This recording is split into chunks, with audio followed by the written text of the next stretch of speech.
Since it's July and summer is in full swing, my wife suggested that I make some indie rock or surf rock inspired guitar tones. You know, the sounds from like the Beach Boys, Vampire Weekend, Harry Styles, things of that nature. And not only did I think that was a really cool idea, but on a practical level, I think that would give us a really cool tonal palette to play with. So I thought I'd give it a shot, and yeah, let me take you along for the journey. When I think of surf rock or indie rock, I'm immediately thinking it's a Fender amp. Now, I don't own a Fender amp, but my Supro Delta King 12 is definitely in that tonal family. Really, we want something that's gonna be clear, bright, spanky, and maybe even a little bit edge of breakup. I'm just trying to get that vintage clean tone.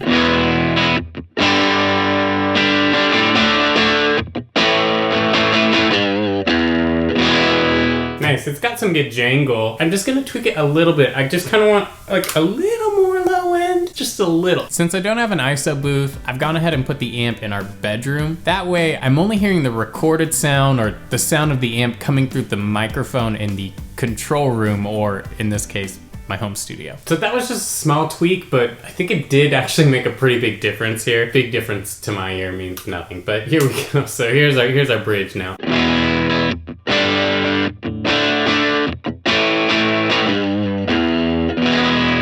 I like that it's jangly. I think that's very quintessential surf rock.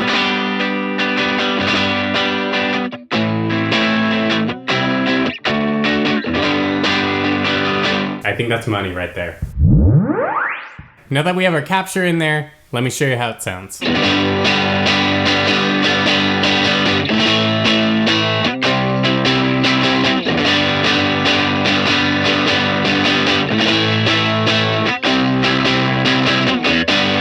So I usually don't think big stereo guitar for indie rock, but in this case, I'm gonna go ahead and capture the amp again. I'm gonna keep the settings the same, but I'm actually gonna put on a different microphone. That way we'll have a slight textural difference on the left and right side that I think is gonna sound really, really rich. So I went ahead and did that capture with the condenser microphone, and it came out fine.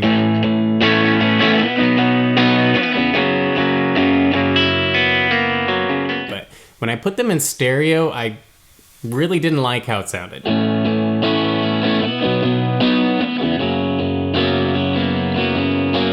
I'm not sure I'm gonna end up using both, but at least I have the option, so we'll have to see how that plays out. Oh, I gotta put my shirt back on. Now, since clean tone is king in this genre, I really wanna make sure that we nail our compression sound and our first stage overdrive sound. After some experimentation, I found a compression sound that added just enough squish and spank without completely destroying our dynamics.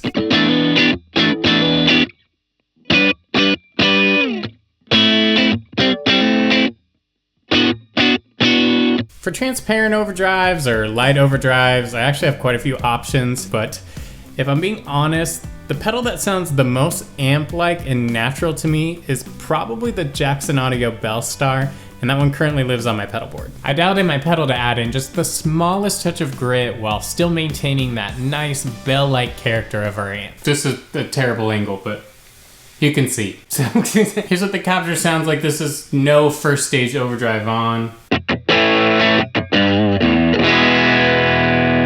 Cool, now I'm gonna flip the capture on. That's the sweet spot for me on a transparent overdrive. It's just really tightening up the tone a little bit and adding just a touch more bite. It's almost as if I don't have a pedal on, and then I'll dig in.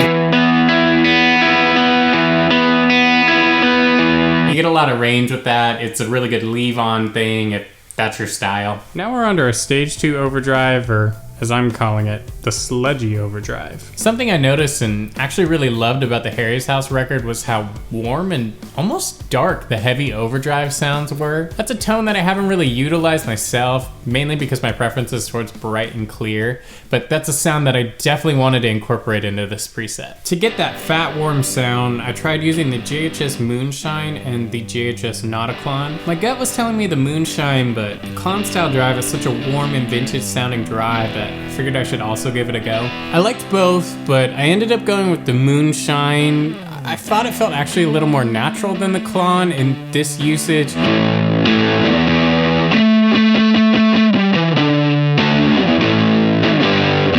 That took way more time than we thought it would. I can see why it's been a while since I've really done like a whole brand new rig from the ground up. Like, this stuff is time consuming, especially when you're dealing with captures, and they can be a little bit finicky. So, you know, sometimes you're sitting there with the same pedal and you just keep doing it and doing it and doing it until it sounds right. But we are happy with our end result, so. The first thing that comes to mind when you think indie rock is probably not fuzz, but I think it would be a cool texture to include here. I also just like rock and roll, so anytime I can include a fuzz tone, I'm usually game. The QC has a lot of great options for fuzz. My main concerns were it needed to sound vintage, it needed to sound warm, and it needed to be in that sort of, it could be a fuzz or it could just be an old amp getting pushed vibe.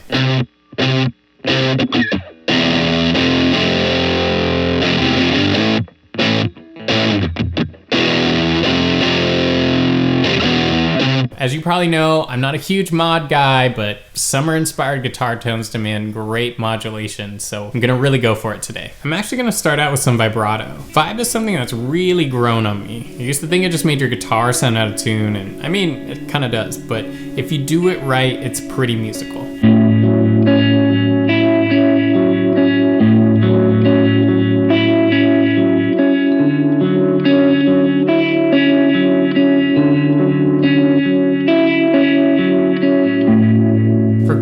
I ended up cheating it a little bit. I copy and pasted my chorus setting from my JM Worship patch. I have the vibrato going in front of the amp right now because it makes it a little more subtle, but I threw the chorus after the amp because I wanted that really wide, wet, aquatic chorus sound, right? So I modified it a little bit, but I do really like this sound. I think it's in a good sweet spot.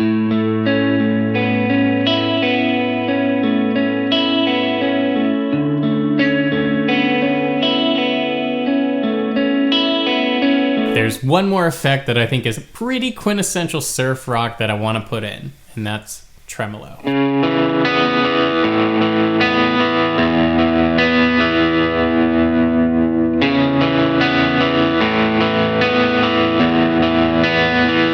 As many of you know, I'm a big fan of delay, and while surf rock and indie rock are not necessarily like delay heavy genres, I think there's definitely room for some really cool modulated echo sounds. So what I'm gonna do is put in a slapback delay and then some sort of like tape analog style delay for those longer echo sounds. I've gone ahead and put our slap delay sound in front of the amp because I wanted that to be more of a mono sound.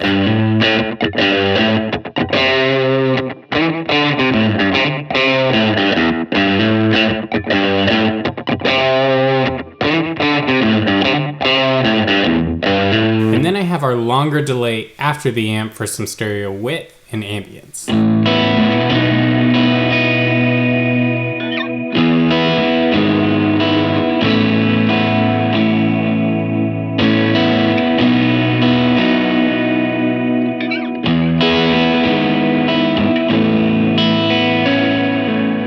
We're almost there with our indie rock rig, but there is one thing we're still missing. You know what it is? That's right. Spring reverb.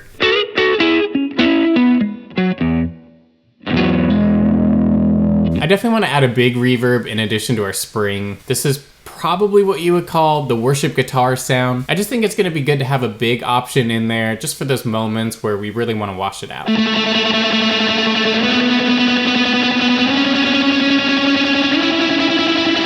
Now that we got our rig set up, I put together a demo to show you how you might use this preset in the summery indie rock genre.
And that's how I dialed in my Quad Cortex to get those super sweet, vibey, summery, indie rock guitar tones. That was a lot of descriptive adjectives. Anyway, if you want to grab a copy of this preset for yourself, the link to it is in the description, and there's links to bundled editions as well in case you're trying to grab a few different presets at a discounted rate. And that's it for this week, so surf's up, and I'll catch you next time. All right, I think we got it. Now I can go chop off this surfer hair. It's so long.